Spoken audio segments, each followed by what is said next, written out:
Hi everyone, my name is Mike, also known as FlyFisher530. I am currently traveling on Highway 50 next to the South Fork of the American River in the Sierra foothills. Just a beautiful stretch of highway. And I am headed this weekend down to 395 Junkies event, Daniel and Tish. We put it on every year, their Overlanding for Warriors event on Veterans Day weekend. Such a fun event, so many great people. I think there's going to be up to 100 rigs there. Should be a really great time. We're going to be doing trail rides, doing other things there while I'm there. I'm going to try to get a day of fly fishing in as well. And so I'm really looking forward to this event. I really think you'll enjoy this video, guys. Stay tuned. All right, well, quick update. I'm just coming into the little town of Bridgeport, California. Cool little country town north of Mammoth Lakes. So I wanted to let you guys know in this video I'm going to be covering, I think, at least about 5 different products for reviews. And the reason being, we're coming up on Black Friday, day after Thanksgiving, when everybody starts holiday shopping. And I think quite a few of these items would make great gifts for somebody who likes to go camping and overlanding, or for themselves. So stay tuned for that. And one of the products is going to be a new diesel heater I got. Another product's a new lithium phosphate battery, a new solar panel, and then I got a heated vest and heated socks to review. So stay tuned for those. And if you're not interested in any of those kind of reviews, feel free to skip them. All my videos have chapters in them, so if you're not interested in watching a particular product review, you can always skip ahead to the next chapter in the video. So, but that'll be coming up later on in the video.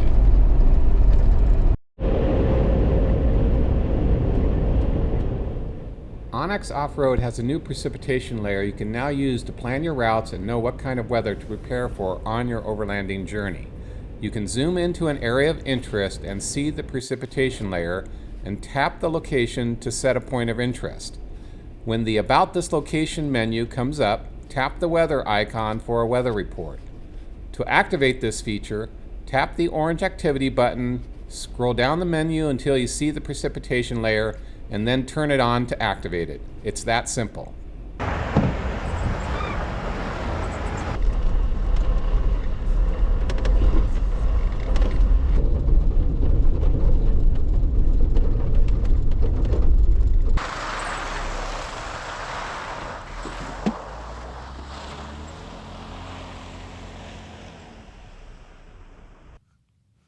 All right, well, I found my camp spot for the night.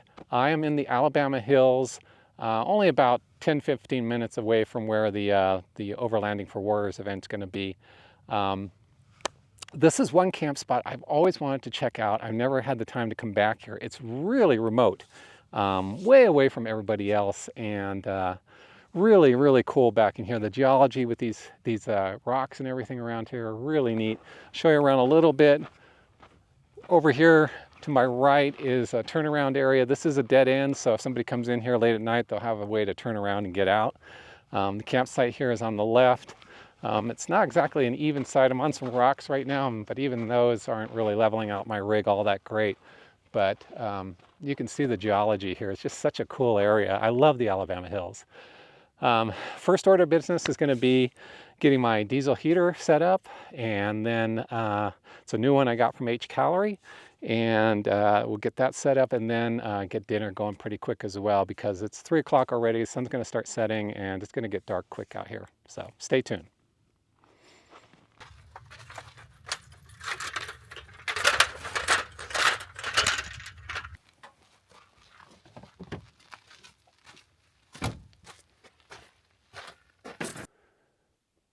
All right, well, the sun's starting to go down over the Sierras here. So first thing I want to talk about for the diesel heater is how I transport it.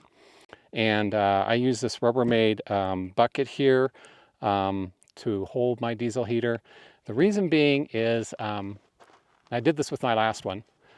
If the fuel line inside this diesel heater ever breaks, whether it comes loose from a fitting or breaks or gets a small pinhole leak in it, you're going to end up with fuel, diesel fuel all over your vehicle. And if it gets into the carpets or anywhere else, I've been told you'll never get it out. That smell will never come out. So for me, this is kind of like a secondary containment. If it ever decides to leak on me, I've got this nice Rubbermaid container to hold it and make sure it never leaks. You know, if you store it outside your vehicle, maybe, you know, somehow on the back of your vehicle or something, and maybe it's not a big deal. But for me, this is how I transport my diesel heater, and it's how I transported my last one. So the diesel heater itself is here, and it's an 8 kilowatt diesel heater, and it comes with various attachments. Obviously a charging cord, muffler, the fuel intake filter, things like that. Let's see here. This is the power supply for it that I'll attach into a lithium battery. This is the air filter, and then the muffler. They're not really rocket science. And what I'm going to do right now is show you the setup video I did at my home on this thing. A lot easier than trying to do it out here. And then we'll come back and I'll actually hook it into the tent. So stay tuned. I'll be right back. All right, so we're just going to do a quick unboxing and get this diesel heater set up.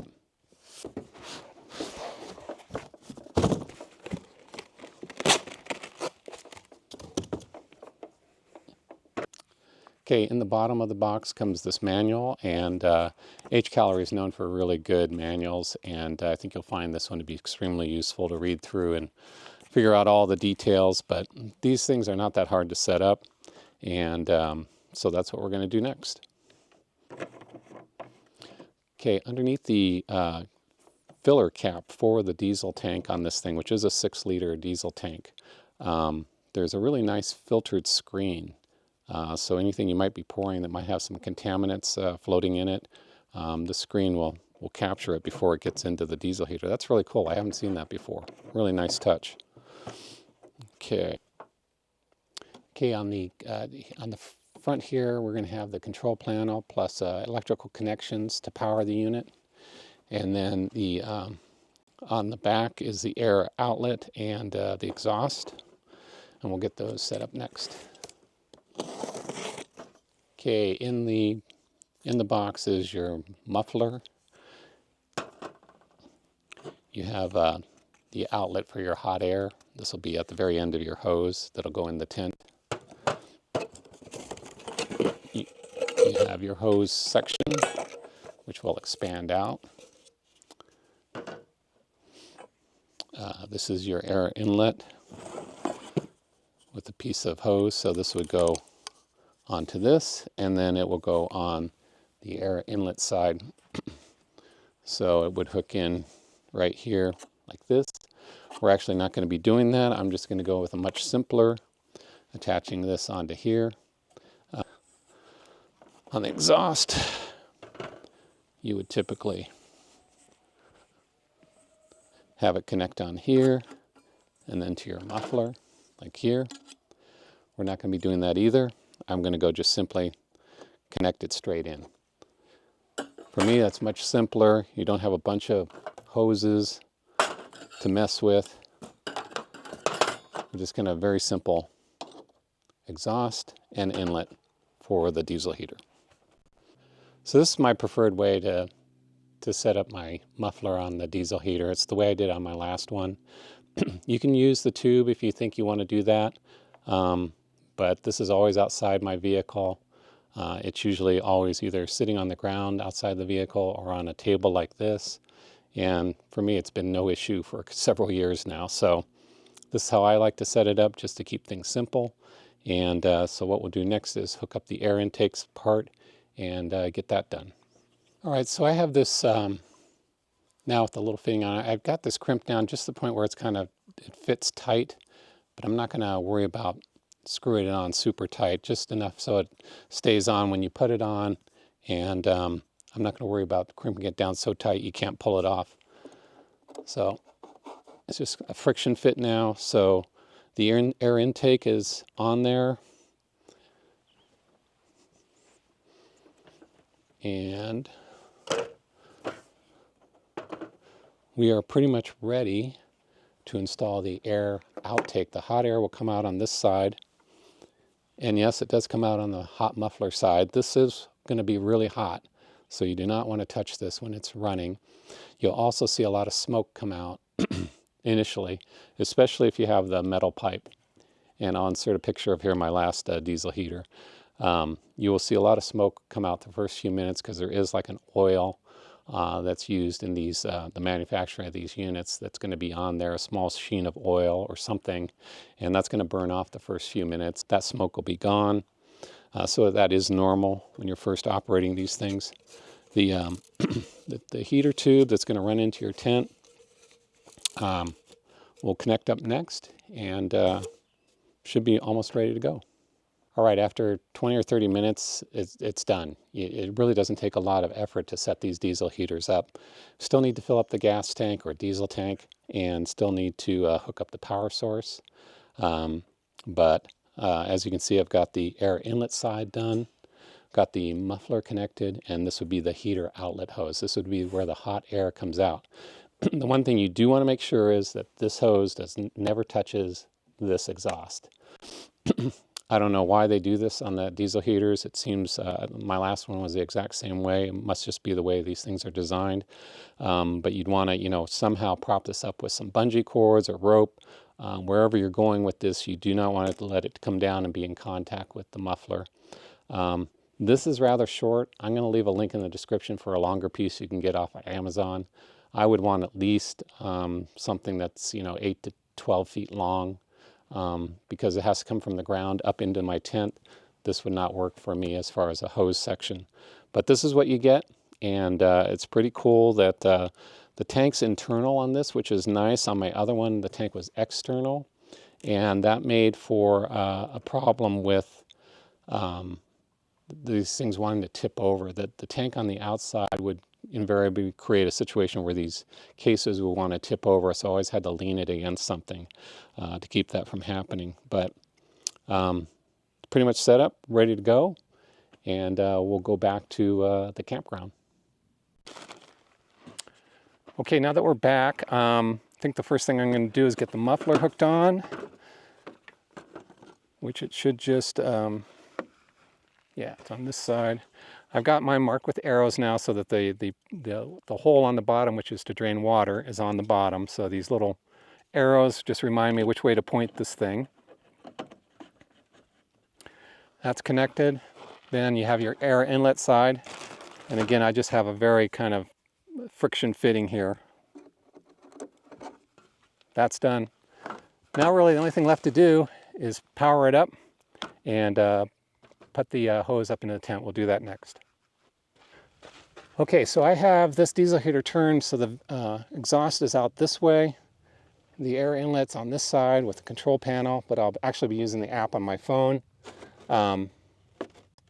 This will be the hot air outlet here. So my plan is to run this up, straight up into the back side of the tent where the window is. Okay, I've got the air hose hooked on. I'm just going to tighten this fitting a little bit, make sure it stays on. Don't need to really over tighten these. When you kind of feel like getting firm, that's probably good enough. So that's looking good. Now I'm going to run this end up into the tent.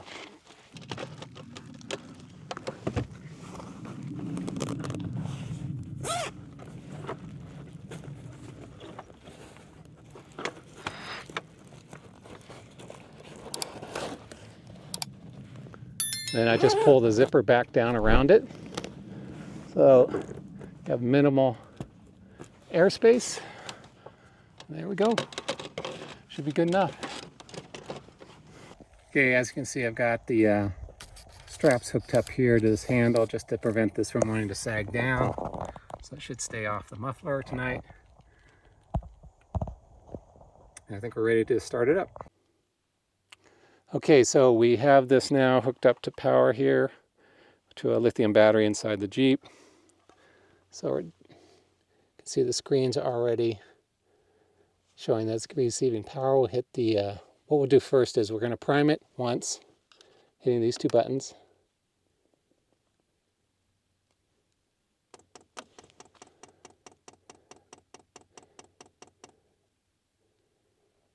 And then I'm going to go to my phone app and we'll start it up.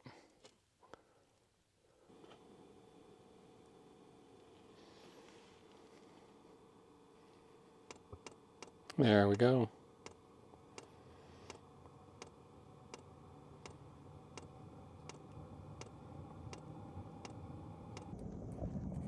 And yes, I can confirm there is nice warm air coming out of that vent, which should be really nice tonight in the tent. All right, well, for dinner tonight, I'm going to be trying these chicken fajita mix that comes pre-packaged from Raley's. And says it marinated with traditional flavors, includes chicken and vegetables. Looks good. Put that over some flour tortillas with the scottle. Should be an easy dinner tonight. We're going to get started on that right away.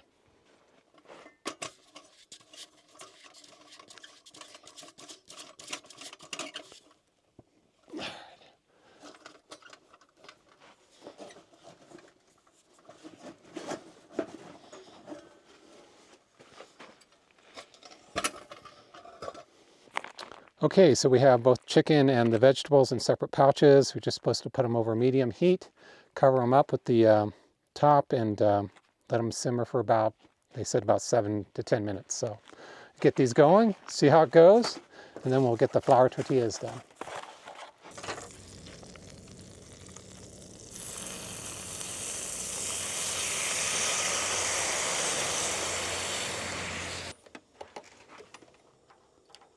We have light. All right.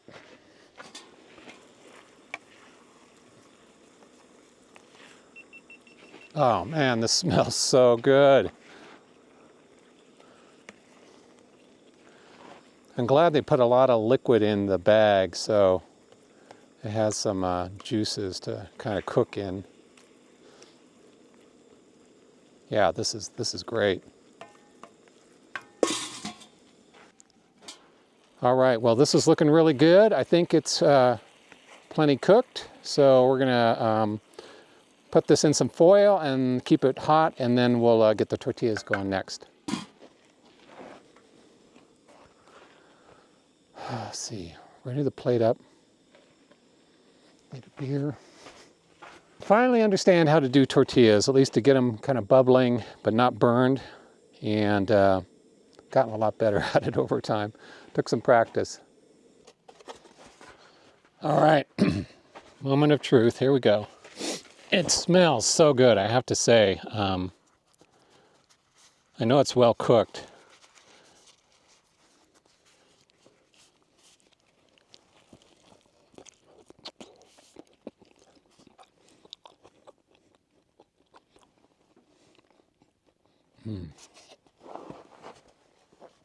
Yeah, it's really good. And the sauce that came with it is really good, I have to say.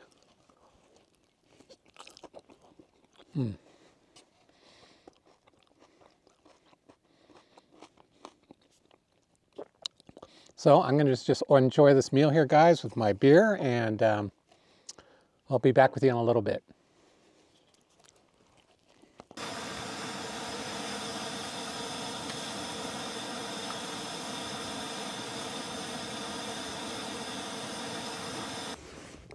Well, now I'm just kicking back, guys. I got all the utensils and the scottle cleaned up. That was pretty easy. That meal came out really, really great. The chicken fajita meal, awesome.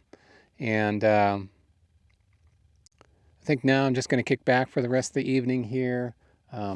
Join some whiskey from my good buddy Steve, one of my subscribers. This is Buffalo Trace. Awesome. Really great. Thank you, Steve. And that reminds me, we had my last video was a subscriber meetup where we went to Kavanaugh Ridge and camped at Sage Hen Meadows, where the fall colors were just going off big time. If you haven't seen that video, check it out. It was a really, really fun time with a group of subscribers and getting up to Kavanaugh Ridge. Some of those guys had never seen that before. It's an amazing spot and not that difficult a trail to get up there. So if you haven't seen that video, I'll leave a link above. Check it out. It was a really great adventure. But I think the rest of the night, I'm just going to kick back here. And then in the morning, I will make breakfast and then show you another product I have from Allpower, a lithium phosphate battery they've sent me, plus a solar panel. That battery will be powering the diesel heater for tonight. And so I'll do a quick product review on that in the morning and then go on from there. And then the heated vest and the heated socks, I'll probably do that the next night or two at the Overlanding for Warriors event. So anyway, really looking forward to that, guys. And got a little friend here running around. Um, I think they're trying to get some food. But anyway, we'll see you in the morning.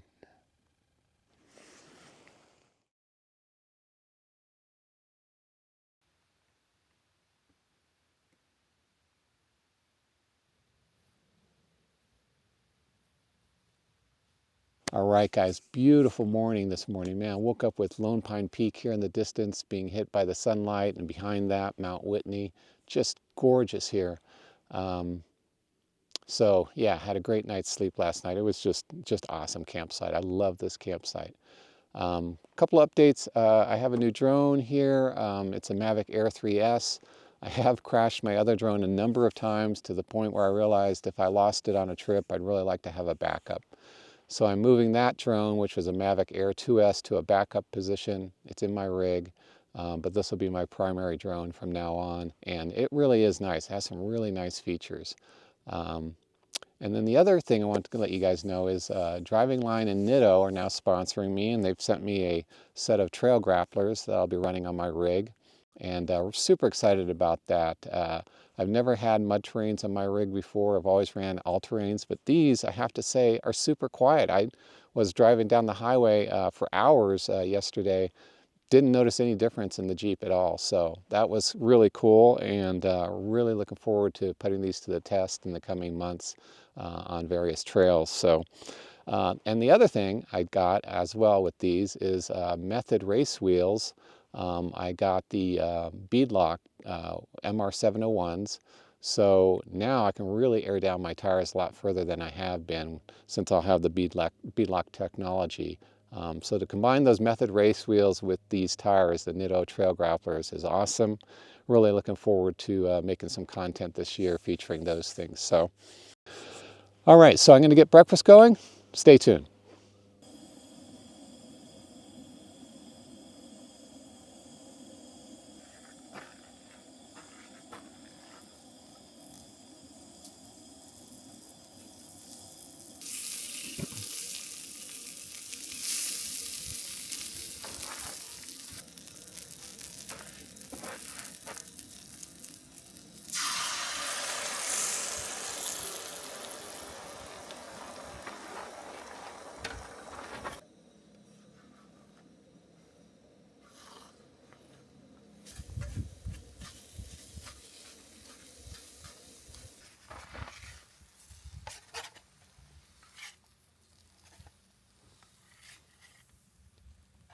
All right, guys, not a bad meal, not a bad breakfast, and then just going to enjoy the view here, and then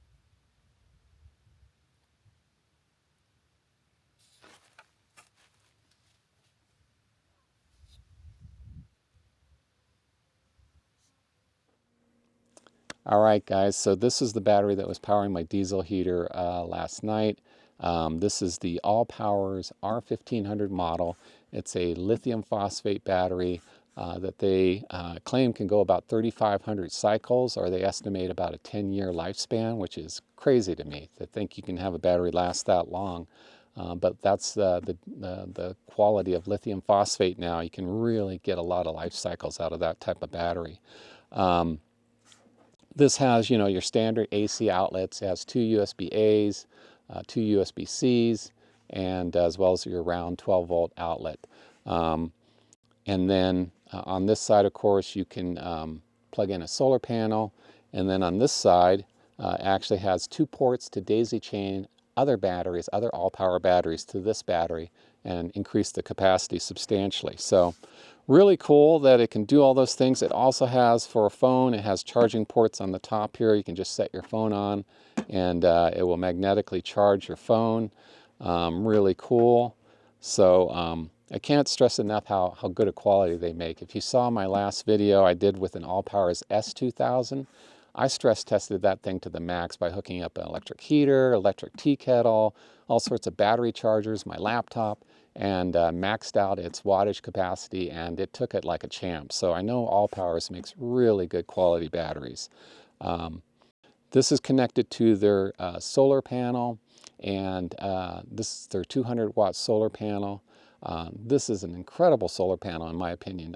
I've used this before. In fact, I'm going to leave a clip down below, 2 clips with timestamps. You got to go check out, because I field tested this at Trona as well as the Owens River area. And it's just amazing the power that this thing can put into these batteries. Their solar panel, as well as this, have excellent reviews on Amazon. And I really like the way it folds up with a nice carry handle. So I can't say enough about their solar panel as well. So really stoked to be using these in the coming months. And thank you, Allpowers, for sending it to me to review. And if you guys want more information, check out the links below. And there will be Black Friday deals coming up, so check that link below as well. All right, well, I've got camp pretty much cleaned up, ready to go. I'm going to be leaving soon. It's around noon to 1. I'll be leaving, heading over to the Overlanding for Warriors event. It's only about 20 minutes away from here. But I'll probably do a quick loop through the Alabama hills just to see it again. It's such a cool place. I love this area. So you'll see me leaving here soon. I'll put up the drone. But once again, I just love this camp spot. I will definitely remember this one, because this is my new favorite in the Alabama hills. It's just so isolated from everybody else. I love this spot. All right, stay tuned. I'm going to be taking off soon.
Stay tuned for part 2, where I make my way to the Overlanding for Warriors event, where we meet some great people, cook up some amazing food, and take an awesome trail ride into Death Valley. This included getting a Sprinter van out of a jam on a steep trail and spending a little time fly fishing with some new friends.